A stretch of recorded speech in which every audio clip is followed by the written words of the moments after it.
haven't even heard of. I know I heard of Vandersloot. I have no idea who Oh, Frank is. we are live, and you said the V word while we were live. I'm gonna have to edit that.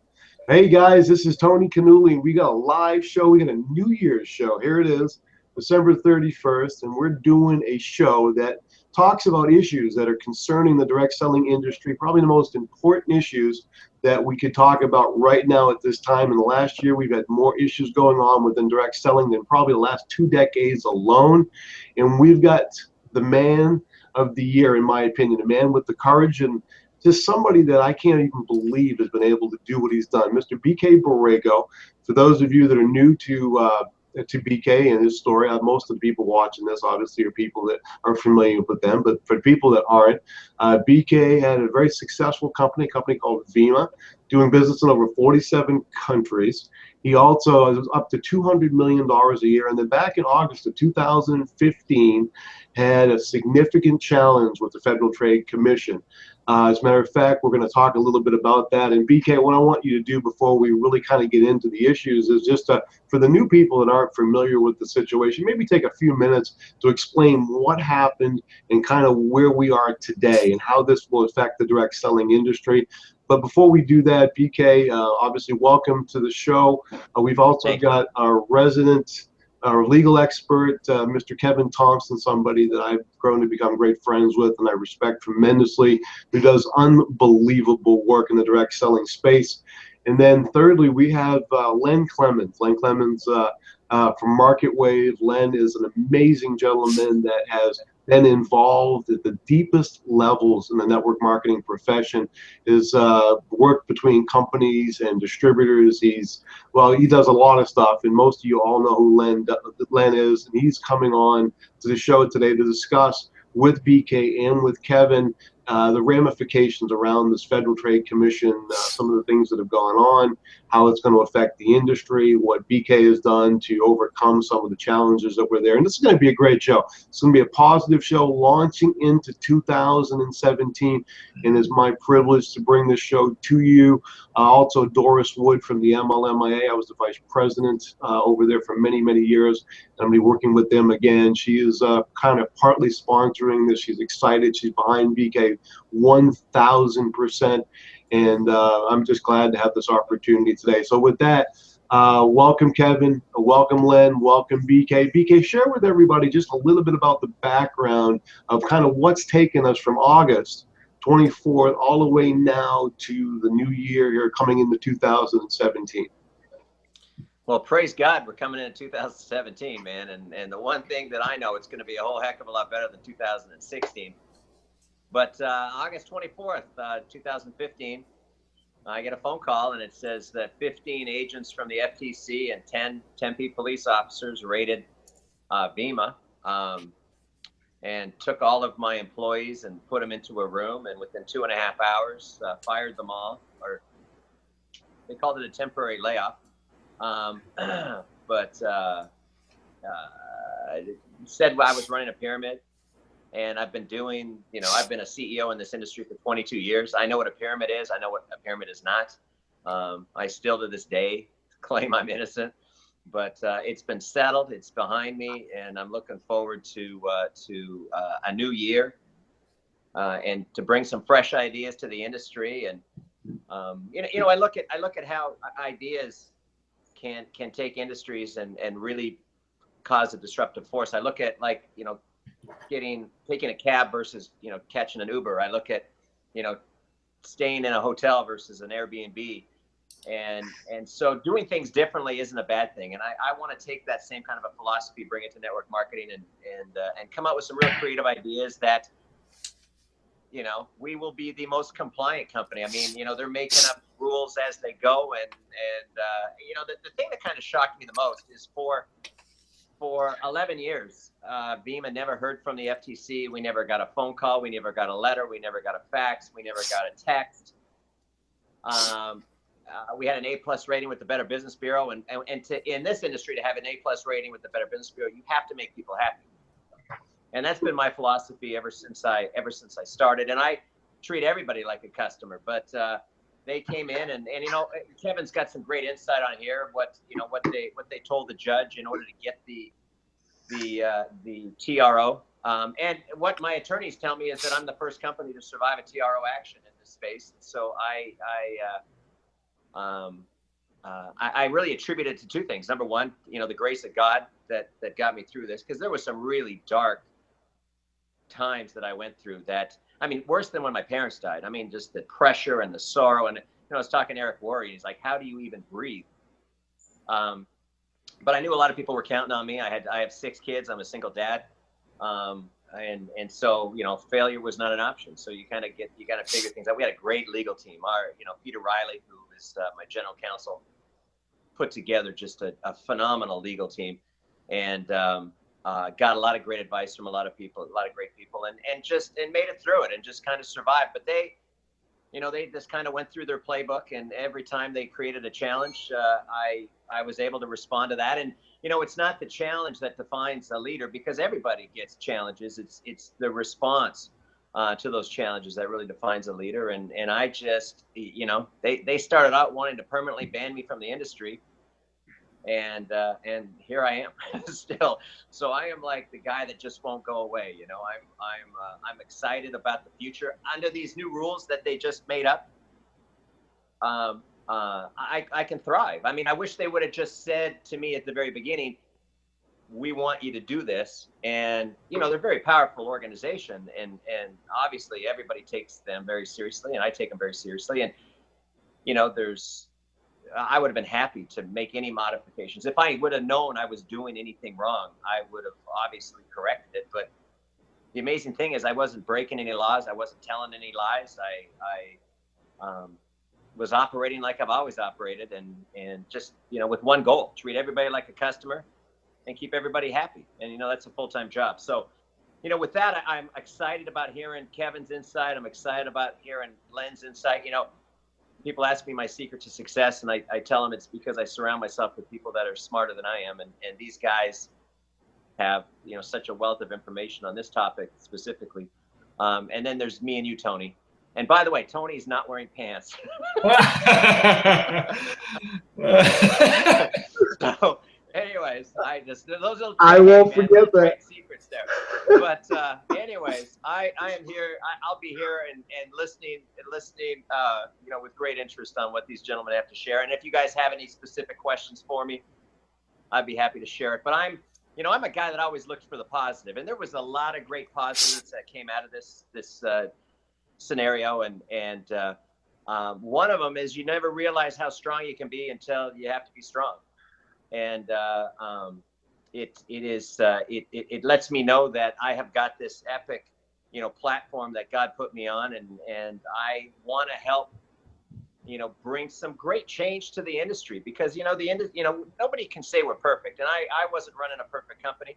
I was doing the best I can, but it's nice to be able to improve and take a scenario that happened and say, hey, how can we learn from this, and not be bitter and not be angry. And, when you go from $200 million to zero, and then, I get control of the company back, which my attorneys told me after the fact, because I probably would have had an anxiety attack if they would have told me before the hearing, that I had like a 2% chance of getting my company back. But I got my company back under some restrictions, and we have survived when nobody gave us a chance. Our critics didn't give us a chance. My fellow owners, I was like dead man walking, they're like, oh, nice to see you. But we made it, and we're here, and I've got some great ideas for 2017. I got some great concepts.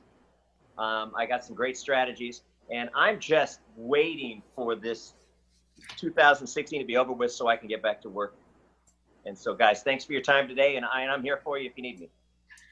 Listen, BK, I still can't go over what you said. Hey, listen, guys, we're on virtual hangouts here, and hey, you didn't say anything about what Kevin was wearing below the jacket, though. Now I'm wearing running pants.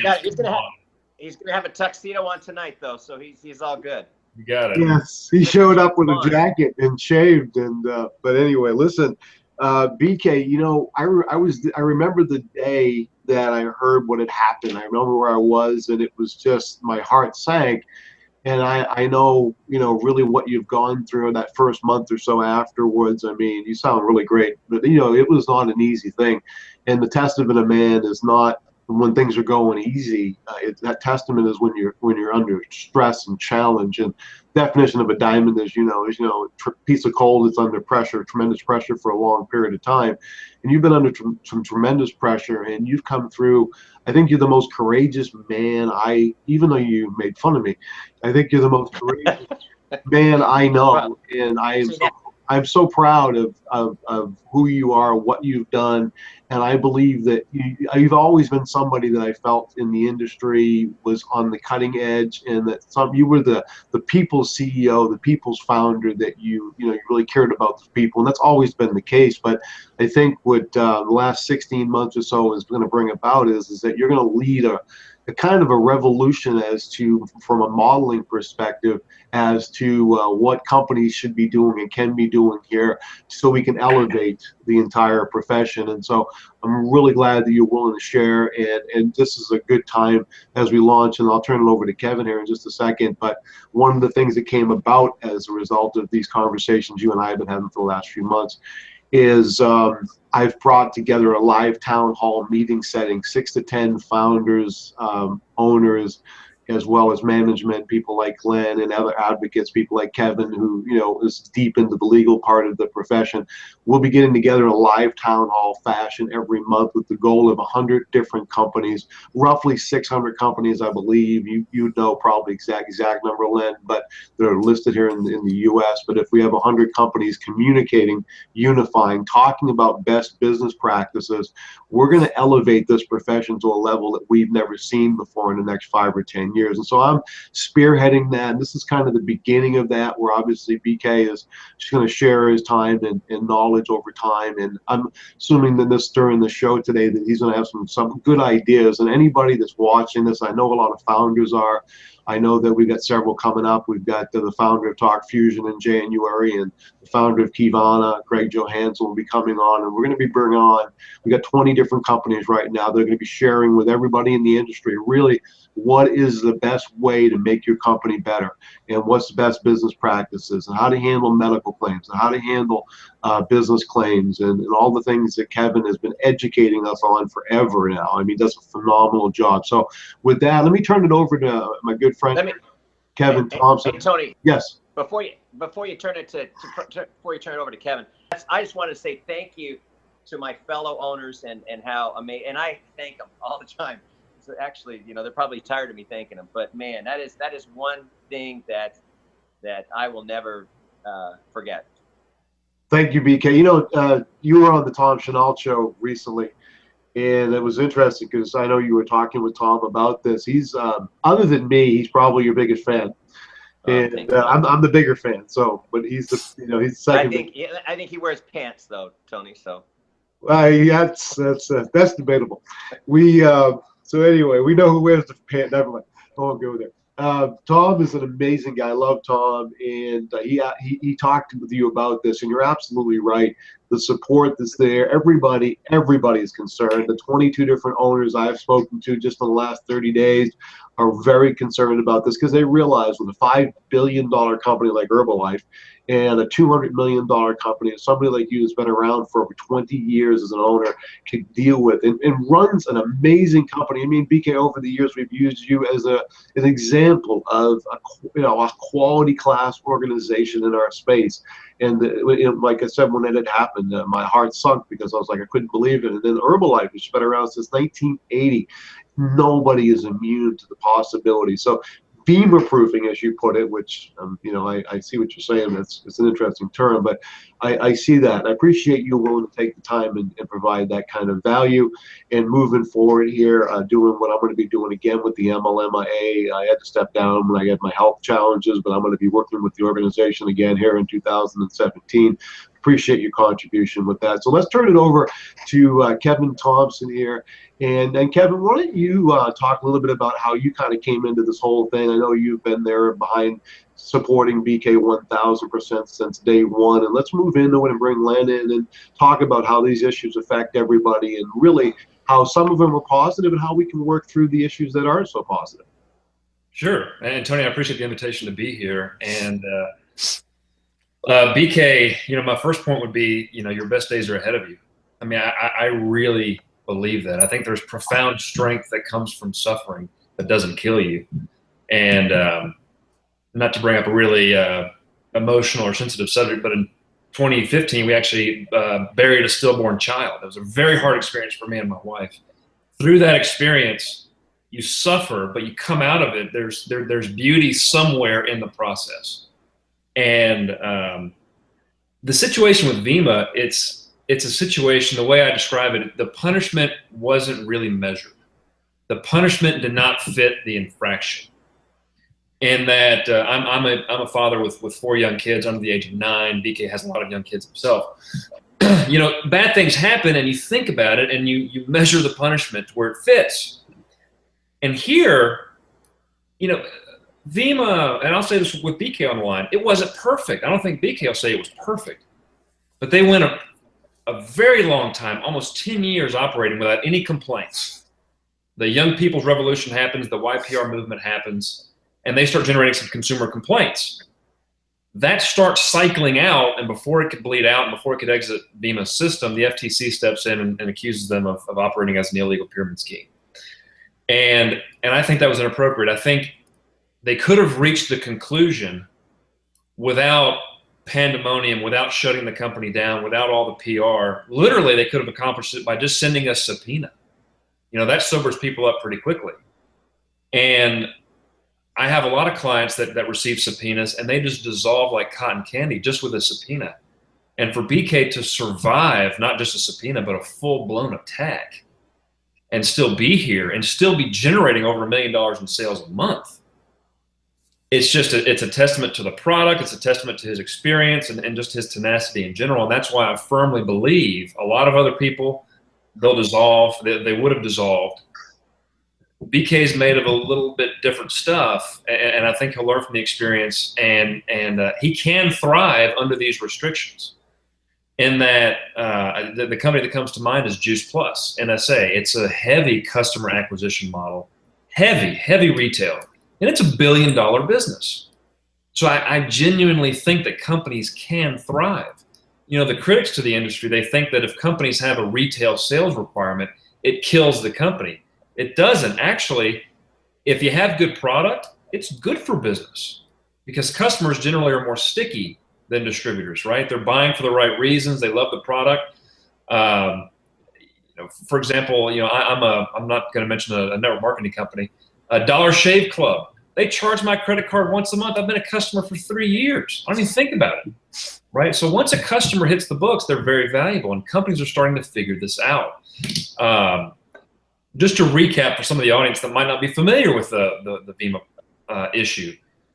Vima got sued, and just to refresh everybody's memory, even perhaps Lynn, who we call Cerebro, he might not remember this, but going into the hearing, the FTC said, Your Honor, we strongly assume that the majority of Vima's revenue comes from starter packs and auto ships, meaning you got to recruit. You got to constantly recruit to keep this plan going.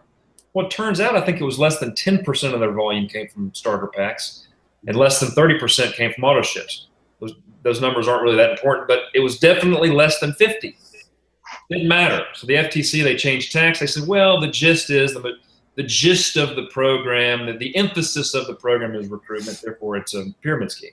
They moved the goalpost. And not to get on a government rant, but the problem with more government regulation or with government power is that they cannot restrain themselves. Now, I was pretty hardcore liberal, and I'm not talking Republican or Democrat, but back in my days before I paid taxes, I was pretty liberal until I served in the clinic, and I had a young client who got suspended repeatedly. He was a kid that got kicked out of school multiple times for fighting, slamming the doors on teachers, and not doing well with school. But he wanted to be an NFL player, and here he is, a sophomore in high school, and didn't do anything in furtherance of that goal. He had this big lofty dream of making it, but doing nothing. And my political view shifted because the parent was essentially enabling him. Yeah, it was the teacher's fault. She had it coming. It was the kid's fault. He had it coming. And the classes are stupid and pointless. No responsibility on the child. Here's my point. That's when I decided, you know what? You can give these kids every possible resource. It doesn't matter, right? It's all about, it stems from individual responsibility. At the end of the day, my worldview is that you have to let adults be adults and let them make decisions with their money. Otherwise, you get this kind of correction, this kind of issue that we have with the FTC stepping in and suing a company that I don't perceive to have been a pyramid scheme. There's this idea that the majority of a company's revenue needs to be retail. First of all, that's not law yet. It's not the law. It's what is currently in the order that BK has to live with, but it's not the law. But regulators say in the VEMA order, 51% needs to be retail. Otherwise, it's a pyramid scheme. Well, before the lawsuit, 30% of VEMA's revenue was retail. Registered retail. Keep in mind, it was free to join. So people that just joined for the heck of it and were buying, they weren't building. What about those people? What about the people that joined and they were buying every single month less than the required volume amounts for qualification? That didn't count towards the customer column. They were considered victims. So this whole thing it's very confusing. And my point is, VEMA at 30% was a very strong company. Now it's required to do 50%. I think BK can close that 20% gap, no problem. Properly code customers, no problem, and have a really successful future. The broader question is, what does this mean for the rest of the industry? And you know, Edith Ramirez is the chairwoman at the Federal Trade Commission, and she gave some very strong remarks at a DSA event. And essentially saying, guys, change is coming. It was her message. You know, that what we've done with VEMA, what we've done with Herbalife, we expect the rest of the industry to do. The catch is, for that vision to become a reality, you need an FTC that's going to sue some people with those arguments, because right now those arguments, they're not on paper. It's not in the law. It's not in case law.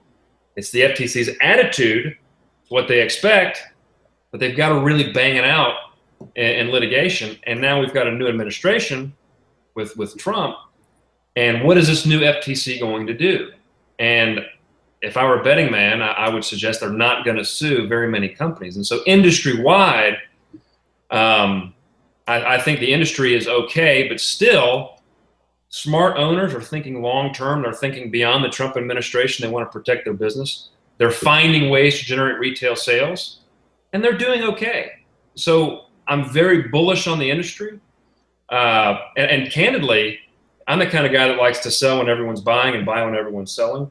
I've been very bearish on the industry for about 5 years, meaning I've talked about a correction coming, in that, you know, there has been a lack of adult supervision in the space and things have gotten out of hand. It doesn't mean that companies like VEMA should be sued. But what happens is the FTC says, you know what, we are going to step in, and we had an overcorrection. Going forward, I think things will stabilize, and we'll see more responsible owners. You know, BK is a great example, and as far as what he experienced and what he went through, owners are starting to focus on retail. They're starting to focus on compliance and education. So I think industry-wide, it's going to do better.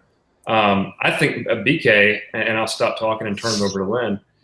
I don't see you as being competitive with traditional network marketing companies anymore. I see you as sort of playing a different game, meaning more of a party plan, more of an NSA, Juice Plus kind of thing, where you can have a really, really big company without having to compete with Nu Skin and USANA and the other popular network marketing programs out there. And I think when you do that, you'll be flying above the turbulence. It won't be as rocky.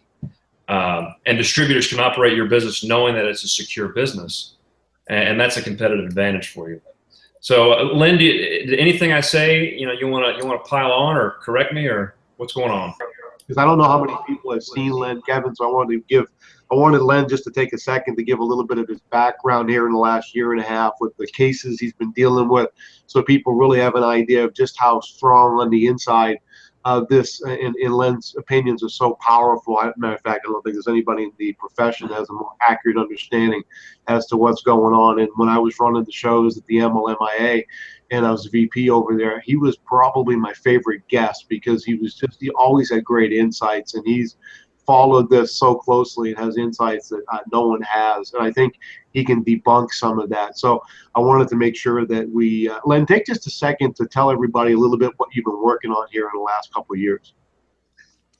Well, the last couple of years, I've just kind of been cocooning in my office, just looking at spreadsheets, because it's in full-time expert witness consulting jobs. So you can look on my, the latest video on my website, insidernm.com, and it's about Avon leaving the DSA. So yeah, I'm a little behind doing the the advocacy watchdog type stuff, but the expert witness end of it is very interesting. I'm working on a pyramid case now. Most of them are wrongful termination cases. You get to see a lot of inside information, a lot of financials of privately traded private companies that most people don't get to see, and you get a really good idea of how things actually work and who's making the money and how they grow and which products work, and good insights like that. Of course, I can't make the specifics public because they're non-disclosures, but it's been very, very insightful. So I do intend in the new year to get back into doing video blogs and broadcast or podcasts and writing articles and doing more expose type stuff. And talking about what's in and it's unfortunate, really, in a way, that the last 2 years I've had to sort of back off and focus on other things, because the last 2 years have probably, in the 26 years I've been doing this, I've had the most things I wish I could have talked about with everything that's going on. There is so much about Vima and what happened to them, and Bill Ackman and the whole story behind Herbalife that the public doesn't know, that CNBC and Bloomberg, or that no one's talking about, that I know, that I want to get out there. So before it gets to be too old news, I need to get that out there. So start looking in the next year for probably a whole lot of long, prolific videos from me, because I too tend to be a little verbose sometimes. But yeah, there's a lot more to. But I can focus on Vima now. But again, so much stuff the public doesn't know about what went on behind the scenes. As BK knows, I kind of worked a little bit of a pro bono, I guess you could say, kind of work on this when it first happened, which I think, I don't know if Kevin would concur with this, but I think pro bono is Latin for schmuck sometimes. But nonetheless, I got some kind of, I was talking to BK about things I was finding and so forth, and we'll get into this in more detail later. But I got this spreadsheet here where I'm looking at this going, I can mathematically prove, BK was saying 70% were customers, 30 were distributors, and the FTC and their receiver, it was the flip. They said it was opposite. Well, going by their numbers, okay, I can mathematically prove that BK was wrong and 70% were not customers. It was 81%. Mathematical proof. That's how many people were buying products with zero incentive in the compensation plan to do so, not even to maintain volume in one leg. No financial incentive whatsoever in the comp plan. 81% was where it peaked, by the way. So that was all there. So that's all the stuff that I really want to still get out there while it's still relevant and can be helpful. Hey, Tony. Yes, go ahead, BK. Hey, I got to tell you, Len kind of alluded to it, but Kevin, one of the first guys I talked to after the TRO, and a TRO is basically, they come in and they shut you down. They stop you from doing business. They did that, and then they decided within 90 minutes of meetings to shut us down worldwide. The receiver decided that even though the court order would allow it, not to ship any product to customers. We just said, we begged them. We said, please just ship the products to the customers. Don't ship to the affiliates if that's what you have to do.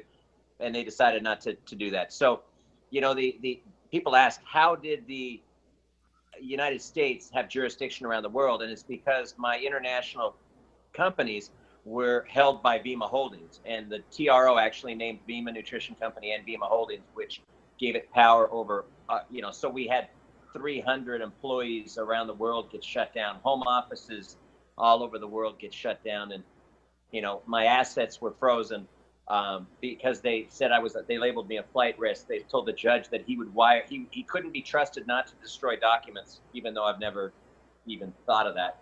And you would think I would run for president. Sorry. One last jab, Vimagate, Vimagate. But they said they said because I had international bank accounts, I was a threat to wire money offshore. And you have international bank accounts because you're operating in 47 countries around the world. I didn't have any personal bank accounts offshore. I had all the corporate ones. But Kevin was one of the first phone calls that I made in when my world was crashing in, and he was like, I remember I was standing outside, because I didn't want to have my kids see me crying or stuff. And he's like, BK, you can beat these guys. And he was just so encouraging. And I couldn't pay. And Len would call me all the time and goes, okay, I found this out. You got to tell your lawyers this, and here's your, and so both of those guys, I just want to publicly say thank you for.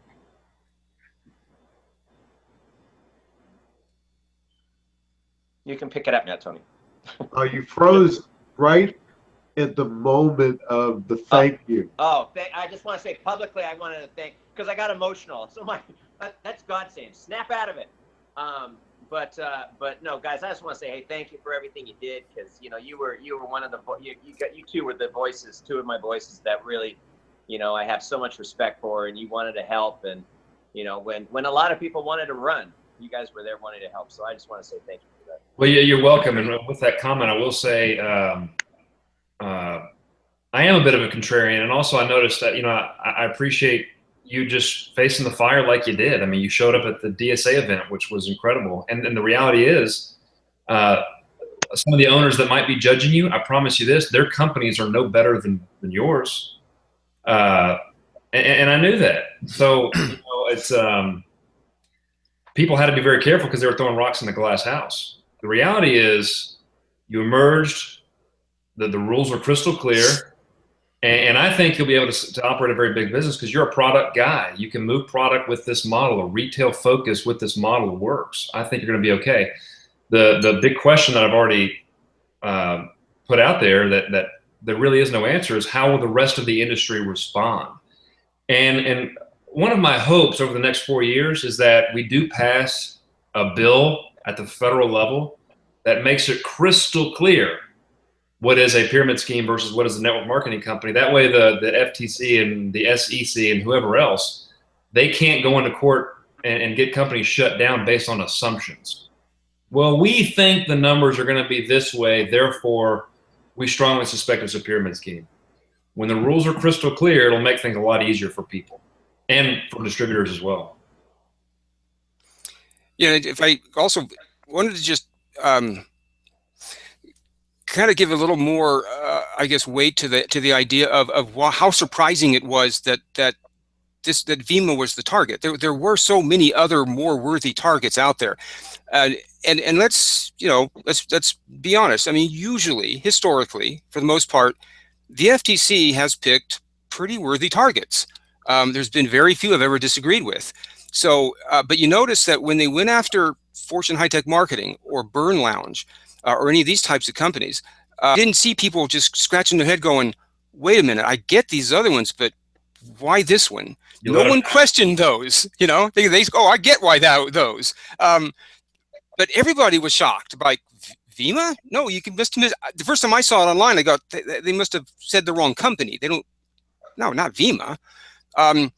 Because when you really look at it, it's, and not only dig, I mean, just right there on its face, you think, if this was intended to be a pyramid scheme, first of all, why would they have no sign-up fee? Like, it's free to sign up. A pyramid scheme, you pay something to sign up. I mean, the industry norm is $25, $35, something like that. BK, if BK would have only charged $10, that's another $2 or $3 million a year. but it was no annual renewal. He could have charged $20, industry norm, and made a few more million. Why wasn't auto ship required? Because it wasn't. It could have been, and that's how you would do a pyramid scheme. This gets a little technical, but most binary plans are 4-week pay cycles.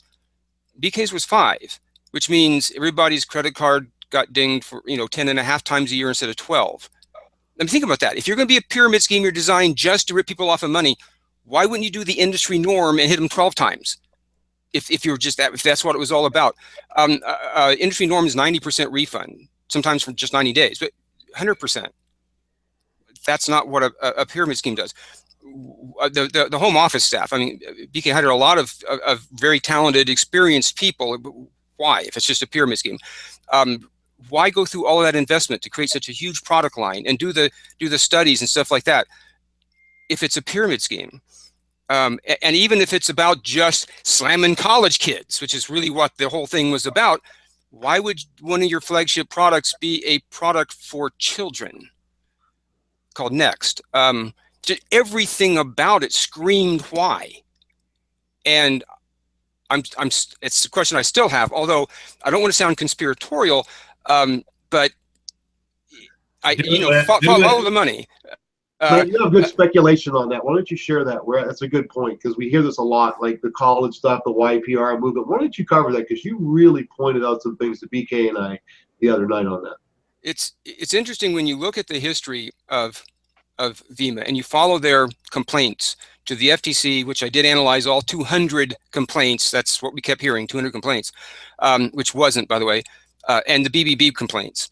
As a matter of course, I track the BBB records every year or two for all the MLM companies that are out there and kind of follow their trends. So I had a record of VIMA already. And if you look at that, you can just see a bell curve. And I remember going to the Freedom of Information Act and going to the FTC, trying to get all of the past complaints against VIMA and to see what was before, these other 200 that were just during the what they call the period. The FTC had a name for it. It's 2013, 2014, and about half of 2015. So what happened before that? Well, going back from 2009 on back, I was actually talking to a lady there at the Freedom of Information Act department at the FTC, which is actually pretty cool. They spent a lot of time with me on the phone. And she kept saying, I need another name, or how do you spell it, or whatever, because she couldn't find any record of it. I said, maybe try New Vision, look back there, or whatever. Finally, we determined the reason she couldn't find any complaints earlier than that, going all the way back the other 7 or 8 or whatever years before, because there wasn't any. Zero. When you look at the BBB complaints, you can just see the bell curve. It's, the number of complaints in the last 12 months. Previous to the Young People Revolution thing, which started about very end of 2012, you see single-digit numbers, 7 to 11, a little channel kind of right in there. Then you go into the teens, then the 20s, then the 30s, and it peaks at 51 right in about the middle of 2014, where the whole college campuses are, getting hit all over the place. And then you start seeing it just nosedive down the other side and going down and down and down and down, all the complaints. And in other words, all the FTC really had to do was hang out for another 6 months, maybe. It would all have taken care of itself, and VIMA would have turned right back into that same company it had been for about 9 or 10 years that had no complaints by anybody. And by the way, if you look at those 200 complaints, you'll find, first of all, anything to the BBB gets sent to the FTC, so a lot of people got counted twice. 2 of them were just inquiries, but they counted them as complaints. And just over half of all of the other complaints weren't even from VIMA affiliates. They were from family members, parents, saying, I think my son or daughter might be in a pyramid scheme, parents of college students. You guys need to check this out. That's what they were calling, and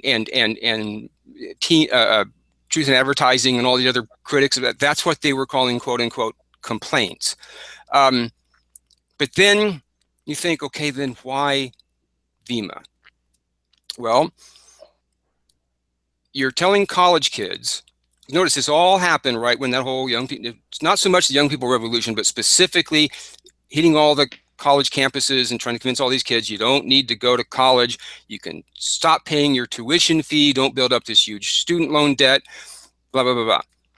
Student loan debt right now exceeds over $1 trillion. That's with a TR. back in about the middle of 2013, ironically, right in the middle of that young people revolution bell curve, it hit $1 trillion, student loan debt. It is one of only 7 types of debt you cannot relinquish with bankruptcy. You have to pay it back. And the 90 to 95%, depending on your source, of all student loan debt comes from government-funded student loans at an interest rate of 4.25% to 5%. So if you start telling college kids to stop going to college and paying for student loans and taking out these loans, you can potentially cost the government millions of dollars. So again, like I said, follow the money. So it's interesting.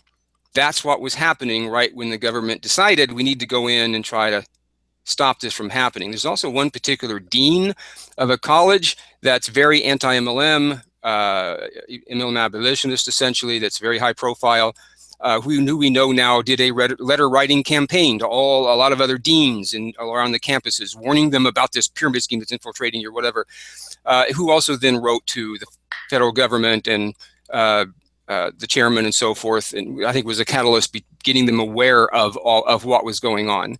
So yeah, I think there very well may have been some specific agenda with VEMA other than it was just a pyramid scheme, because like Kevin said, not even I forget the legal thing that you just said, but a phone call, a subpoena. Subpoena, yeah. How about we're the FTC, knock it off? That probably would have done it, you know. Or BK could have said it's already getting knocked off kind of by itself. Just hang on, you know. We'll seed it up a little bit, but everything's going to be cool. That's all it would have took, you know. And this would have been. Now there was something else going on. I'm convinced of that. There was a specific agenda with this case. Yeah. It's also perhaps PR, right? The FTC is driven by headlines. It's a very small agency compared to other agencies. And so whenever they sue somebody, they have to make it pop. And VEMA had a very powerful brand. And what I've noticed is, at least with the Herbalife and the VEMA case, the FTC generally follows news cycle, meaning if there's negative stories, then the FTC is going to slip in behind and save the day. And VEMA had some bad stories, for example, the one in Rolling Stones, and then Truth in Advertising was doing a series of posts. So the FTC steps in. Same with Herbalife, right? Bill Ackman steps in, gets Senator Markey to write a letter, puts a lot of pressure on the FTC, and then they step in after the fact and, quote, save the day. There's not to take us down a rabbit trail, but this idea of, you know, you want to really protect consumers and get a lot of bang for your buck. There are billions of dollars being extracted from the marketplace via cryptocurrency MLMs, right? Companies that are selling BS tokens, digital tokens that have minimal value, billions of dollars using a network marketing model. And there hasn't been a single action, which just blows my mind. And here you have a company that was dramatically smaller, and then they just throw the full weight of the federal government behind them. And also, just to put things in perspective here, speaking of penalties, Wells Fargo has a $50 billion market cap. And they got caught with that scandal where people were creating fake accounts. I mean, that's fraud. I mean, that is serious fraud. They were manipulating consumer information to create fake accounts. Their penalty was $185 million. Herbalife's penalty, which, by the way, in previous class action cases, they can't find victims. They can't give away the money. I think in the Boston case, it was like $18 million maybe. They can't find consumers to give money to. Now, they say it's because undocumented immigrants don't like turning forms to the federal government.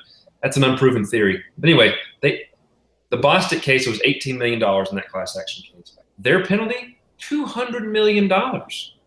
So the government here is sending some really mixed signals. The bottom line in this new administration, I think things are going to lighten up a little bit, but companies would be very wise to learn from Boreyko's experience and really tighten up with compliance. One of the ideas that I have is to automate penalties.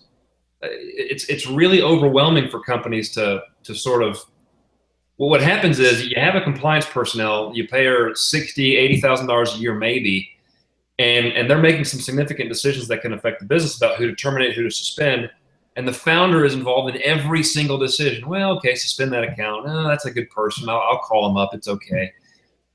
Automate compliance. Just automate. If you get caught making an inappropriate income claim, you're locked out of your account for a week. We're not going to pull a check, but you're locked out. Get caught twice, you're locked out 2 weeks. Get caught 3 times, you're suspended, right?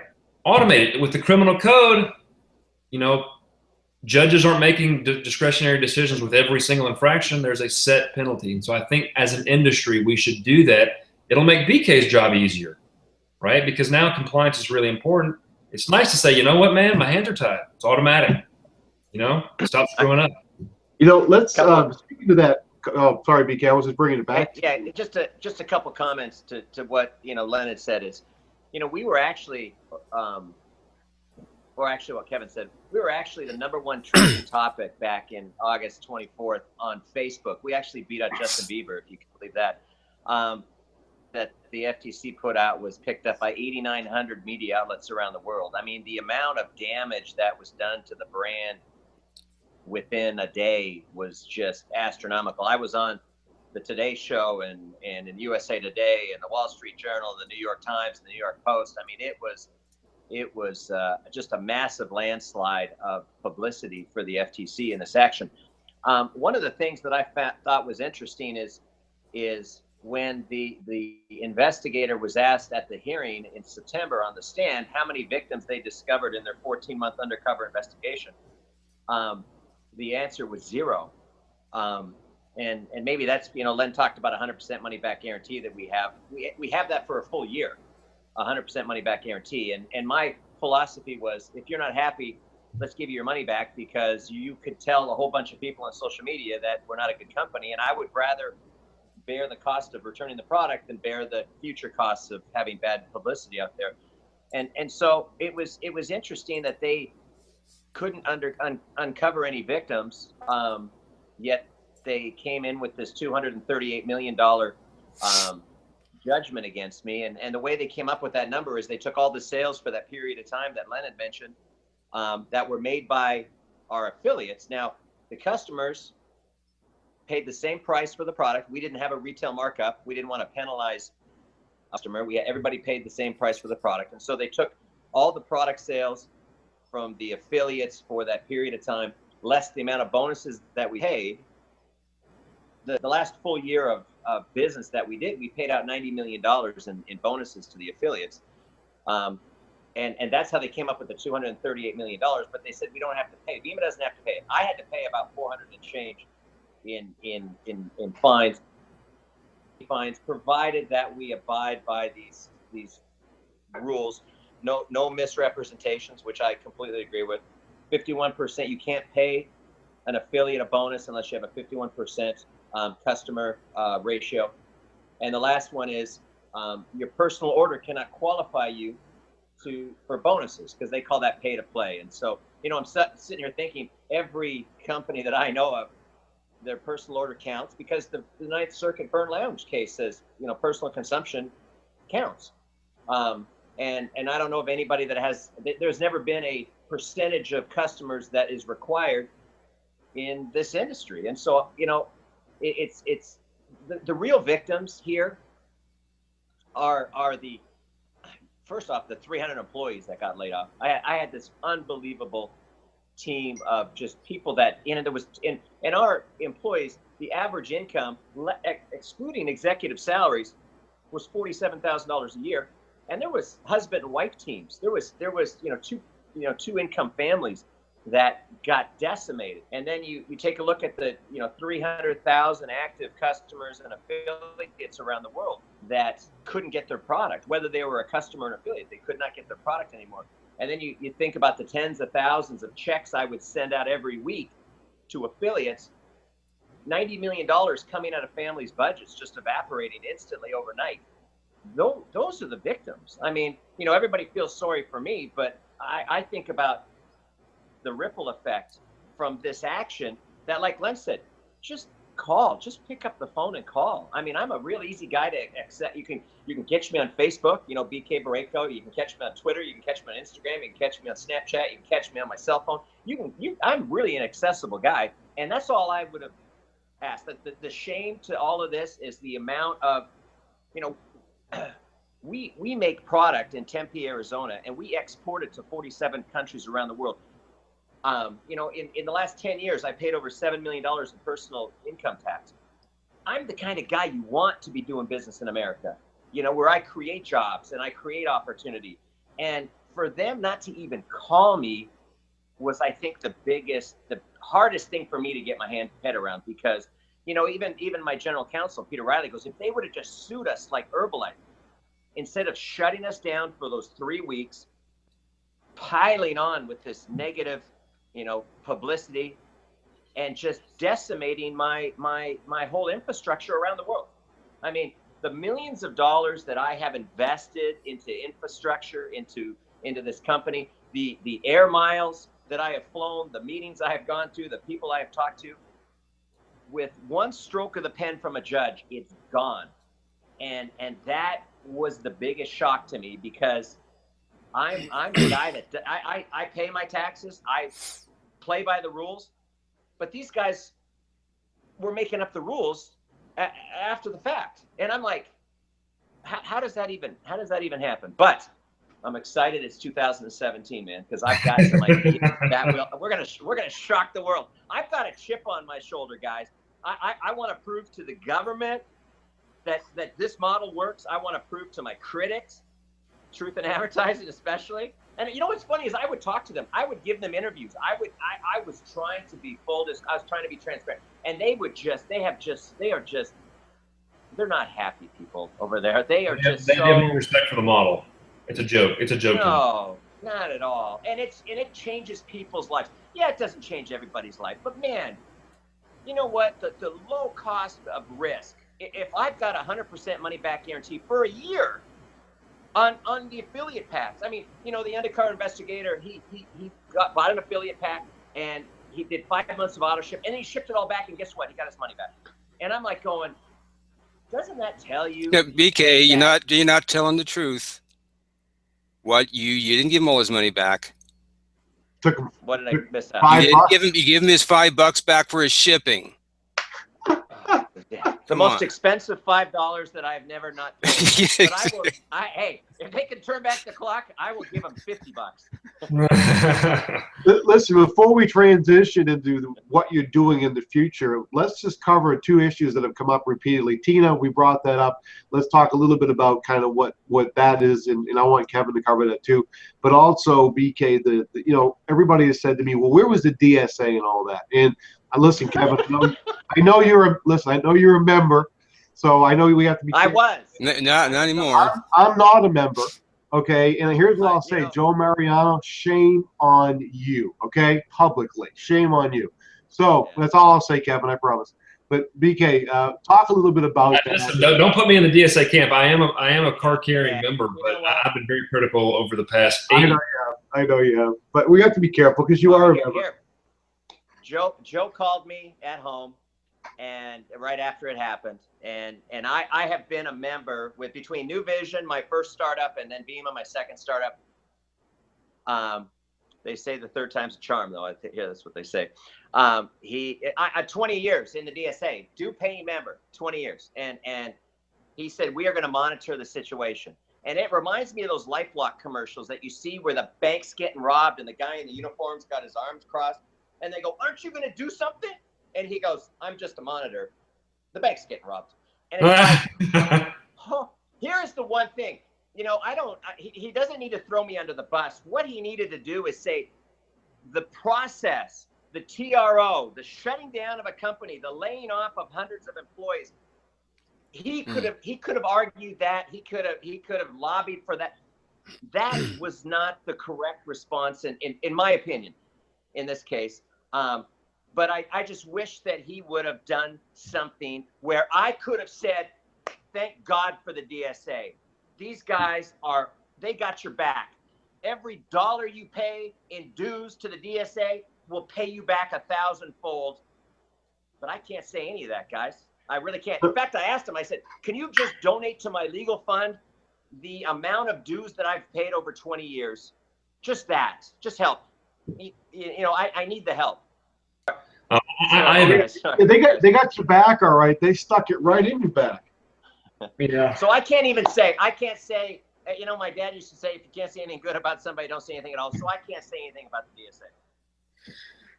Yeah, I mean, look, I've got mixed emotions about it, because with the DSA, you can't. And we resigned. They didn't terminate us from the DSA. We resigned from the DSA, okay? Because I just said, I can't, you know, I just don't know what could happen to motivate the DSA to support you, but obviously a case like this wasn't enough motivation for me. Yeah, you know, the saying is, you can't judge a fish by its ability to climb a tree. And Joe Mariano and the DSA in general, it's not suited to handle controversy. And the problem is, the people pulling the strings might not have a better model than what you have, and they might not want standards to increase. I've been pushing the DSA for 7 years, improve the code of ethics. And it's like, well, you're just young and stupid. What the hell do you know, right? Just completely disregarded. The irony of this is, I tried to pass an anti-pyramid bill in 2009. Lynn will remember this. And the bill only said, in the state of Tennessee, because I was trying to make a name for myself and actually do some good, and we got it passed, or we got it published. And the bill said, if you have any kind of volume prerequisite, you have to have some kind of customer sales rule. That's all it said. It didn't say 51%, didn't say anything crazy. It says, if you have a monthly volume requirement, you have to have some kind of retail sales rule.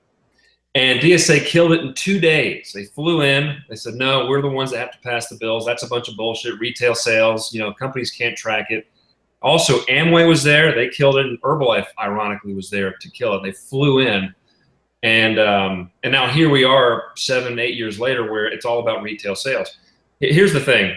The DSA, they failed to recognize that they're trying to preserve a relationship with the FTC. The current FTC, they don't give a damn about the DSA. And the sooner the DSA figures that out, the better off they'll be. It's not about being friends, because the FTC, they don't want to be friends with the industry, quite clearly. And so be strong and say, we think these actions are appropriate. We think these measures are inappropriate. The way they're suing companies is dramatically inappropriate. It's okay to offend people in government positions. It is okay, because, you know, people cycle in and out of government. And the DSA had a real opportunity to show some strong leadership, and instead they just did nothing. Literally, they deleted the press release that they did about VIMA being an exemplary example of ethics. They deleted the post.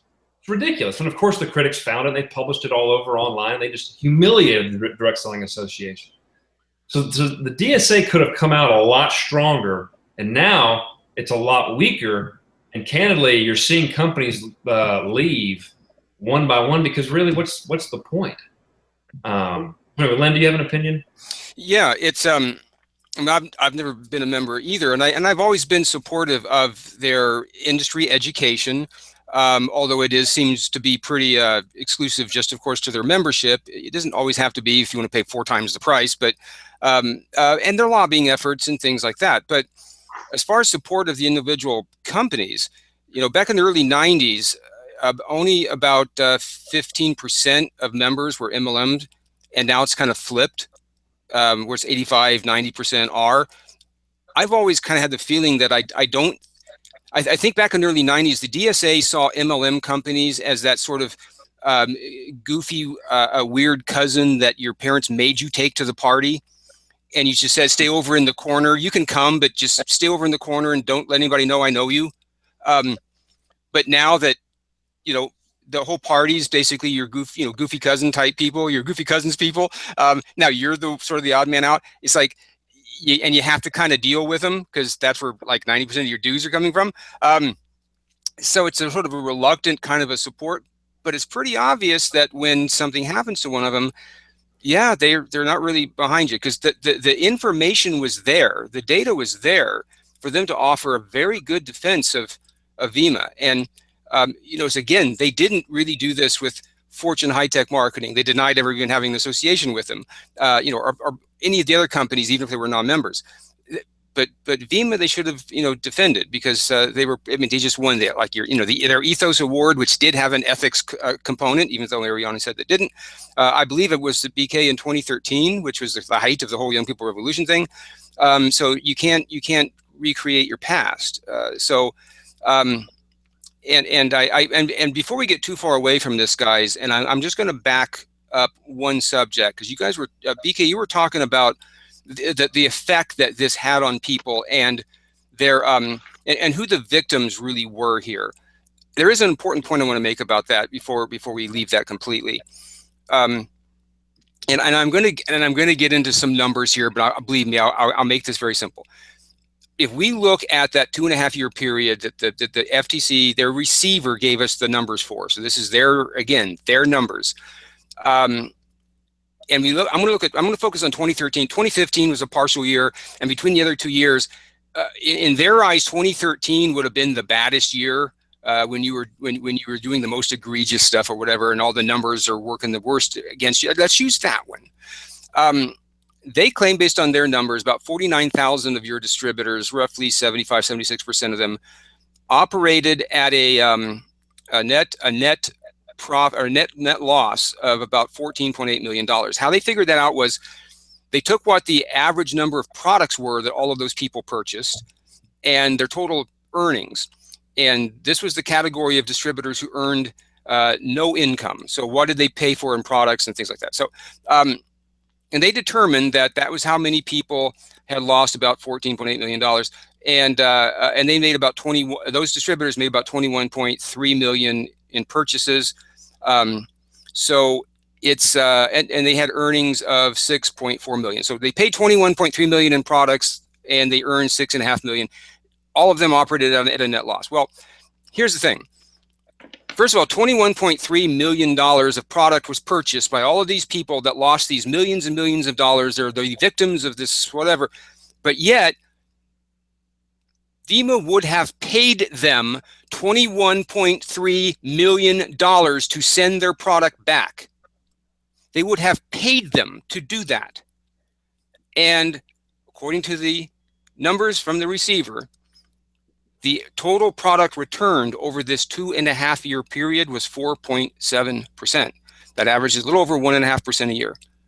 We'll pay you $21.3 million to send us that product back so you didn't operate at any loss, and 1.5% of them sent their product back. And what does that tell you? That they didn't know about it? It's like, come on. Litigation is an imprecise tool for this kind of issue. Yeah, it's guys. Hey, one of the things that really frustrated me about with them coming up with this $238 million stipulated judgment number, they put no value in the product whatsoever, zero. And I'm sitting there thinking, okay, even a Red Bull is $2 a can or two and change. Just give us what the retail equivalent would be credit for our product. Not we charge I think $2.30 or $2.40 a can. And they would give us zero. So that 238 million does not include the value a person got for the product. Yeah. And when you think, and that's why I gave 100% money back guarantee for a full year, opened or unopened. I mean, we're not going to make people jump through hoops. It's because people just loved our product. I mean, people fell in love with our product, and I still get messages on Facebook from all over the world. Outside of the United States, when can I get your product back? When are you coming back to our country? And that is what really, you're talking to these government officials, and you're trying to just be sensible. You're trying to just give us what Red Bull sells for. I mean, isn't that a good value? People buy Red Bull, and there's no compensation attached to it. Wouldn't that Verve just fall in that same category? Energy drink. Oh, except we're healthy. We're better for you than Red Bull. But no, they gave zero. And so when you see that $238 million number, and this is what they said, they go, you don't have to pay it. So I said, hey, if you want, make it $1 billion. I mean, seriously, just get me out of here, because I cannot devote any more time to this negative energy sucking process that they were putting me through. I am not a guy that's geared to handle this kind of stuff, man. I handled it because I needed to handle it, but I just wanted to get back to work. Just let me go out there and get back to work. And that's what they did. And for that, hey, I thank them. I mean, the fact that it's over, thank you, FTC. But you're the only one that's done it, by the way. You're the only one that's gotten through it. Well, you're the only one that's done it without filing for bankruptcy, without getting banned from the industry, without just dying a natural death of attrition. which following the TRO. Or shooting myself. Yeah. Hey, Paul, actually the cancer hit Paul Orbison with Fortune High Tech. I mean, it's overwhelming pressure. Interesting thing in that case is that, so I've been told, the FTC, I mean, Fortune High Tech had some good arguments. They had the case moved to Kentucky, which is very favorable when it comes to network marketing law. And they said, fine, we'll sue your kids if you don't want to settle. We'll sue your kids as relief parties. And under that kind of pressure, who wouldn't settle? I mean, give me a break. I mean, that's our government. And anyways, let's do this, Kevin. Let's get into, now that we've covered some of the, it's kind of negative and kind of down, kind of a bummer, but let's talk a little bit about BK has had months and months and months here to figure out, and I believe, in talking with him on a consistent basis here, that he has ideas and a plan to take what the FTC has given him and literally not only beat him at it, but become the model in the direct selling profession. I'll go on record as to saying, knowing what BK is planning here, that he is the model. So let's move into the positive aspects of it. And just one thing about the DSA that we should end on here is, here's the thing, guys.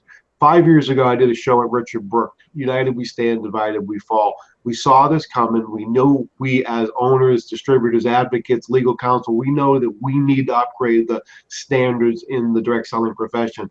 And that's why here, moving into 2017, my focus is to pull 100 companies together to talk about what is the best things to do. And BK is starting that because he has the most experience, not just the fact he's been in the industry since he's been 7, but the fact that he's been dealing, not only owned companies for over 20 years, but he's also been dealing with something that no one's had to really deal with. And quite frankly, they set out to destroy him. He had a 2% chance. He pulled it off. And not only has he pulled it off, he's going to thrive here. Herbalife, people said, why did Herbalife settle? They had to. They literally had to. They would have totally destroyed Herbalife. Herbalife had no choice. Do you think they wanted to accept the 66% retail rule? No way. Much worse than what BK's had. So, we can't rely on the DSA. We have to do this ourselves, and that's why this whole live town hall meeting moving forward. And I'm looking forward to having Richard Brook on future shows on that. People like Jeff Olson, some of the most experienced people in the profession, so that we can create. Because Kevin said it best. They ignored Kevin. The DSA ignored them. They ignored me when I provided. I was leading an advocacy role with the MLMIA for a number of years. They would listen to anything we had to say. Okay, now with pulling all the best people together, they're going to listen. The DSA will have to listen. So with that, BK, let's talk a little bit about what you feel are solutions and the other companies can listen to and learn from. What are you doing, leading that example moving into 2017? Well, one last thought on the DSA is that they had, when you have this type of a challenge, this is what's called a defining moment.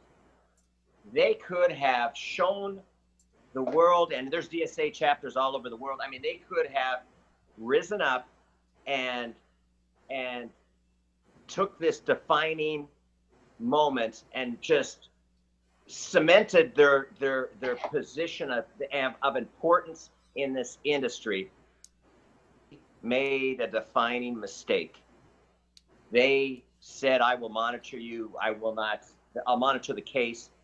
They didn't help. When they ask for my dues, I pay them. When I ask for their help, they monitor it. And so they could have risen up and been an example, and they shrank down. And I was just disappointed. I was disappointed because I don't think they wanted to be friends with an agency that didn't want to be friends with them. The DSA failed to realize that. And now look at him, because I was there when Ethan Ramirez gave that speech, and before the speech, Joe Mariano, like a child that just got into trouble, said, "Okay, guys, here's the new rules going forward. We're going to audit everybody every year. We're going to proactively look for infractions." I mean, why? Yeah, his hand was forced, and they had an opportunity and they blew it. I agree with you. Yeah. Going forward, Tony, I love the future, man. It's the promise of the future.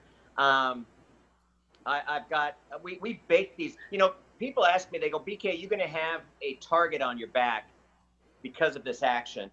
And I look at it like a bulletproof vest. I mean, I look at this as like, we will be the most compliant 2017 and beyond, most compliant company and compensation plan that this industry has ever seen. In May, the Herbalife, steps in, but we're going to have ours. We have ours now, and we can thrive with this just because of our philosophy towards product and properly, like Kevin said, properly classifying. So I'm going to be launching a new company, pre-launch it in February, and we're going to go live in America in March 1st, in Europe, March 15th. We'll be doing not for resale into Canada. And I'm excited because, we've got some, I'm committed to the Vima formulas. But what I have learned is that Google has a really, really long memory, and you cannot fight when 8,900 media outlets pick up the story and people Google Vima, you can't fight that, because you got to think about that newest person. And if they're having to explain, they're losing. I mean, you got to think about that. And so I'm excited because it's a new look. It's fresh. It's exciting. It's energetic. It's the compensation plan is sexy and compliant. When you're compliant, you're sexy. Can you Get it? What do you see about the comp plan, though, BK? This is critically important, and then obviously you chose the different one than the binary, which I don't. Kevin's got limited time here, so we may not be able to comment on how the FTC looks at the binary. But what is it you're doing that will ensure that not only you're at the 51%, but that you will be the most customer-driven force out there? Well, the FTC told us 5-6 times, even in the hearings, they hate binaries. They think the banked volume is smoke and mirrors and gives false promises, false expectations. The way they affected our binary in Vima is that they made us flush the volume every pay period. So if we paid weekly, you would flush, and we tried 5, 6, 7 times to explain to these FTC attorneys that you hurt the newest person, because a person week 1 makes a sale, and then in week 3, week 4 makes a sale. Their week 1 volume is flushed, and they get nothing. The more established affiliates, they generate their sales, they get their check, and it flushes. So it doesn't affect the upper affiliates as much as the newest person. And we tried, and they would not budge. And so the binary plan I love the binary plan, okay, but the binary plan for us is not viable just because of that. I go with the unilevel plan because they don't hate they might hate everything, I don't know, but they didn't say they hated a unilevel plan. But here's the thing is we are going to have everybody. It's funny that when we talked about our numbers, like Len talked about, we had a 10-month period of time when I had made this decision to start everybody in Vima as a customer, and then have them, when they introduce somebody or they get a check, they become an affiliate. And we had, I think, an 80% customer to affiliate ratio. And so the behavior didn't, that was like a focus group that we could show the judge, and they dismissed it. But I understand that all they care about is how they're categorized, the people, customers or distributors. And so we're going to start everybody in this new plan off as a customer. When you introduce another customer, you're going to become a preferred customer. When you introduce your second customer, only then call an influencer. That's my new term for distributor. Then you can become an influencer. You're able to earn anywhere from 10% to 30% in retail profit on our products. And I'm excited about that, because I want to have like the largest group of people being able to earn a nice part-time income without even having to introduce another influencer to the business. And then when they hit, and my first 4 rank advancements actually are just customer acquisition. When you get 2 customers, you become a silver. When you get 3, you become a gold. When you get 6, you become a platinum influencer. So I'm going to recognize, I'm going to praise, I'm going to reward those people for just the simple act of customer acquisition. We've got a nootropic product that I'm going to be calling Happy, because it's what it makes you feel. I mean, you feel it in like 15 minutes, and so I want to get rid of the hype. I want to just be authentic. I just want to have a real company. The culture we're going to have is all around happiness. You know, our top 25 income earners are going to be the top 25 happiest influencers. We are going to be able to not have the fancy cars, to not show the fancy watches, and all of that stuff is, you know, I follow P. Diddy, if you can believe it, on Instagram, and he put a post out. He said, you know, happy is the new rich. And I saw that and I thought, wow, you know what? I think that's what everybody's real goal is. If you can set a goal to just make people happy, you're going to have this huge impact on people. And we've got a unilevel, 5%, 7 levels deep in the unilevel, and you can't participate in the unilevel until you hit platinum. So everybody that's in our unilevel plan, it has to have at least 6 customers. And so when you think about that 51% rule, it's really a joke. I mean, it's like we're going to be 80+% customers in this, and I love that. You know, and so it's all about delivering a great product at a great price and with great service, and let people have a great experience. And so I'm excited. I'm excited about the future, and I'm excited about shocking the world. Like I said before, I got this chip on my shoulder, man. You want to fire me up? You tell me I can't do something, and I'm like, just get out of the way. So I'm ready. And people are like, what leaders are coming over? And I don't know, man. I'm just, you know, it's like Field of Dreams. You build it, they will come. And that's what I'm doing. I just want to create an environment where people are tired of the hype and the over promises. Well, let's start under promising and see, and then over delivering and see how happy we can make people. And so, you know, it's going to be my 3rd startup. My first 2 startups did over $1 billion each. And I think all of that, I want to take all that experience and invest it into this new startup company. And you know, some people call me crazy, but I'm excited, man. I'm just excited. I praise God for the ability that I can still do this business. Cause like Tony said, I've been in this industry since I was 7 years old. My parents got involved in Amway. They were executive diamonds in Amway. This is all I know. You know, when they told me they wanted to ban me from the industry, I was like, it is on like Donkey Kong, because I got nowhere else to go. You know, I had to, it was like a fight to the death if they were going to ban me from the industry. And so I'm blessed that they eased up on that and they gave me another chance, and I'm going to prove them right. I'm going to prove them right, that they were right to give me another chance, and that I can live and thrive under these rules, because I want to be the poster boy. I want the FTC to say, this is the way this industry should operate. They are doing the things that we're happy with.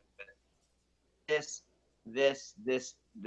action is a bulletproof vest. I really believe it, because they know, hey, I got this $238 million hammer hanging over my head. So if you come in thinking you're not going to do 51% customer volume and get paid, you are kidding yourself. You know, if you think your personal order will ever count towards qualifying you for a bonus, forget about it. Okay. And so I can live under this, and I think the whole industry can live under these rules. And if it's what they want, man, you know, they're powerful. I don't want any company owner to get that kind of phone call I got on August 24th, 2015. It's just not worth. And everybody's so scared about slowing down their growth. Dude, you want to see go from 200 to 0. That's what scares you. A little bit of dip to correct minor inconvenience for major improvement. That's something that the whole industry can live with. So I want people to learn from my experience. I want the FTC to say, you know what? We did the right thing by going after BEMA, because this guy made it, and this guy was able to influence an entire industry here in America. And I'm taking this comp plan, I'm taking it around the world, you know, because it works around the world. And to have that layer of protection where a foreign government regulator comes in and says, well, they are following these new rules by the FTC, gives us that protection worldwide. And so I'm excited, guys. I'm excited, and I'm like, I just want to go to work is what I want to do. Hey, BK, if you're crazy, count me in. I know we're going to tie up the show here. I want some final comments from final comment from both Kevin, and I'm going to actually Len first and then finish up with Kevin. Final comments on this. And this, you know, thanks again for being who you are, BK, and what here's the thing, guys. What BK is doing, when I say guys, founders, companies, management that watch this, listen to this, watch what BK is doing. He has the experience, or he's leading the trail. Learn from him. Do not put yourself in a position to go through what he went through. Like he said, you do not want that call. And so with that, let's turn it over to Lynn here for a final comment, and then to Kevin. And this has been a phenomenal, phenomenal show. We're going to be having, by the way, we're going to be having to now be doing it through the Network Marketing Magazine starting in January. We're going to have a column just on these specifics. So as all this information comes out and as BK starts sharing what he's doing moving forward in other companies, we're going to have that every month. So stay tuned for that, as well as the work I'm going to be bringing from the MLMIA. So Len, thanks for sharing all this with us today. You have added some amazing information and insights to this show that we've done. Well, thanks, Tony. I appreciate you letting me get involved with this. I guess the last point I'd make would be just kind of playing off of something that BK was talking about how the FTC influenced the way that he was redesigning his compensation plan. There are issues with the binary and so forth. First of all, for anybody in binary companies, understand that the FTC is not this giant building in Washington that opens up with these teeth that go around destroying companies. It's a collection of human beings that wake up in the morning and have breakfast with their kids and then go to work. And it changes over from time to time. The three judges on the Ninth Circuit that did the Webster versus Omnitrition have all passed away.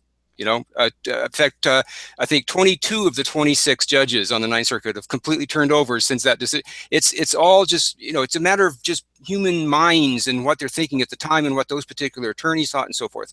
When we look at the companies throughout history that have been binaries, that had TROs and the smoke cleared and they made all the changes that they said they had to make and they were back in business. Travel Max, I think, is one. Jewelway for sure. Vima would be one. They were all still binaries. So, it's what you do with the binary, I guess, is more the issue here. And it's interesting that the objections that BK mentioned they had to it, in that not having the volume carry over. Well, binaries pay weekly, so distributors can get paid sooner. You can pay monthly, like most plans, or even quarterly bonuses, and have that volume just stack up the whole time. But if you break it into weekly chunks, somehow it doesn't carry over. But you pay monthly, then the volume is just the month total. Well, isn't the 4 weeks combined the month total? In other words, what this comes down to is the FTC attorneys not understanding compensation plan theory. They really shouldn't be in the business of designing comp plans. Or they just want to inflict as much pain as possible. Right, exactly. They just say, we don't care how it works. We're just going to make it hardest for you possibly to, because I know BK originally, I know you proposed a 51%, which, by the way, it's really 50.0001, anything more than half, but prorated. So if they're only 40% and 60% sales to your distributors, they still got something. And FTC said, nope, it's all or nothing. Well, what you do when you design a comp plan, and comp plan theory is something that you develop over years and years and years of experience. There's no college course you can take for it. Is you also consider unintended consequences. Every time I design a plan, I think, okay, as I do this bonus, what's the trickle-down effect? What's the butterfly effect? What emotionally or incentive-wise will this possibly de-incentivize? All these unintended consequences. So think about this. What happens if, first of all, you take that monthly volume that every other plan pays on and you make it weekly, but you don't let it carry over from week to week? That hurts distributors. It causes more distributors to lose money. You create more victims. Isn't that the opposite of what the FTC was going for? Yet that's what they did here. A better example would be, okay, so it's got to be 50-50. 50% of my downline's got to be sales to outside customers, not to my downline. And I'm right on that threshold. Then I got Tony, who's 10 levels down from me, wants to buy inventory to go to a trade show to retail it. You're penalized. For cash, hand to hand, he buys $1,000 of inventory through his affiliate account, takes it to the trade show, it counts as his volume, and he screws everybody upline from him, including me, and it's all or nothing. So my whatever amount of check goes to zero because this knucklehead in my downline tried to retail $1,000 of product. Exactly what the FTC wants him to do. That's what I understand by not understanding the comp plan that you designed here and how it has exactly the opposite effect of what you intended. So I would say if any FTC attorney is watching this, the next time you do this, please call someone who understands compensation plans. If not me, call somebody else. Please don't call that small but prolific little clique of anti-MLM abolitionists. They don't understand comp plan theory either. They actually think downlines are pyramid shaped with the widest point at the base. That's how ignorant they are of this. So, but whoever it is, have someone help you out understanding kind of what it is that you're designing, because and I've got a whole list, by the way, which I'm gonna do a whole video on, of all of the things they did wrong and how it will have the opposite effect of what they intended in how they forced VEMA to change their plan. They really need some help with that. I know you and I are going to do some shows here in 2017. I'm really excited about that now that you've changed your schedule around. And let's bring it back over to Kevin for his final comments. Kevin, sorry, I know we kept you a little longer than we had promised. You're a stud. You're the man to come on, even though I'm not wearing shorts. I'm wearing running shorts. You're the man to come on today and spend this time with us on New Year's Eve. Thank you so much, my friend. I'm happy to do it. I'm with some giants. I'll close it out the way I started, and I'll say that BK's best days are ahead of him. I'm really confident in that. I'm not just saying it because I'm trying to hype his business, because I'm not. I represent a lot of his competitors, but I will say BK's best days are ahead of him. You don't go through this experience and survive it without growing some significant muscles. And the model that he described is a really interesting model, and it's a model that's going to have really high retention. In this industry, retention is a problem when you have a high recruitment kind of company. You have to constantly recruit to keep above water in some companies. When you have a significant customer account, the work that you put in pays dividends for a very long time. And that's going to be attractive for networkers. And that's why a lot of owners are really fearful of going to a retail focus, because they're afraid of slowing growth. The way I describe it, it's like pruning a tree. You make it a little smaller, but it's healthier. And long term, it's able to flourish and grow and thrive. And I think you're going to see more. I don't think, I know, because I'm already seeing it. You're going to see more companies do that. They're going to come out of the shadows, and they're going to change their plans and focus more on retail. And when you have a networker that complains about retail requirements, losing those kinds of people, you don't really want them in your business anyways. Amen. And so industry-wide, I think you're going to see more intelligence in the community. I've got an acrostic. I'm not going to bore you all with it, but I call it remodel. You're seeing a lot of companies remodel their plans, meaning, no required auto ships, controlling the earnings claims. You have to monitor the field for compliance. You can't just pay lip service to it. And a number of other things that I've written about on my site, which, shameless plug, thompsonburton.com/MLM attorney. Of course, you can find me on Facebook. But it's a good time to start a company, BK. Congratulations on making it through the fire the way that you've done. I don't know if I could have done it. And that's a lot of pressure. That is a lot of pressure. I've seen clients go through it, and I've seen it literally kills people. So kudos to you for making it through. That new model is really, really interesting. And I think it'll do well. And I hope it does well. And Tony, thanks for organizing the call. I'm really proud and happy to be part of it. Well, thank you so much, Kevin. Thanks for showing up today on New Year's Eve and putting a coat on. Many of the shows we've done in the past, you didn't even shave, so we really just kidding. That's right. Appreciate it. Hey, Tony, one last words, BK, to you, my friend. Yeah. One last thought is, this new model that Kevin was talking about from a compensation plan standpoint.